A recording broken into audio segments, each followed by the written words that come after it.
واحنا النادي الاهلي عملنا الاهلي فوق الجميع، واحنا بنحب الاهلي عشان هو الاهلي. اي حد لابس التيشيرت مش هيحترمه بالسلامه. مفيش نجم في الفريق، وانت يا امام اقل واحد في الفرقه في مركزك، وقد يكون في الفرقه ككل. هتيجي تعمل لنا بلبله شويه الكدابين.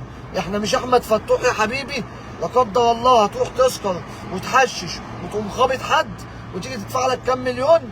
لولا قصه الامن دي، لو انت مش في الاهلي كنت ممكن تعمل معاك واحده. الاهلي يالا شايلك عن حاجات كتير، فوق لنفسك. مش هتقلد احمد فتوح وتاخده مثلك اعلى، بيروح بقى يعمل حادثه وهو سكران ومحشش ويدفع له كام مليون ويعترض على عدم السفر. قال ايه مقموص عشان ممدوح عباس ما بعتوش كام مليون، على اساس اللي انت احمد فتوح هيبعتوا لك كام مليون، على اساس جبت لهم الغايبه عنهم من 2002 دوري ابطال افريقيا اللي بقى لها 22 سنه. انت حامل حمى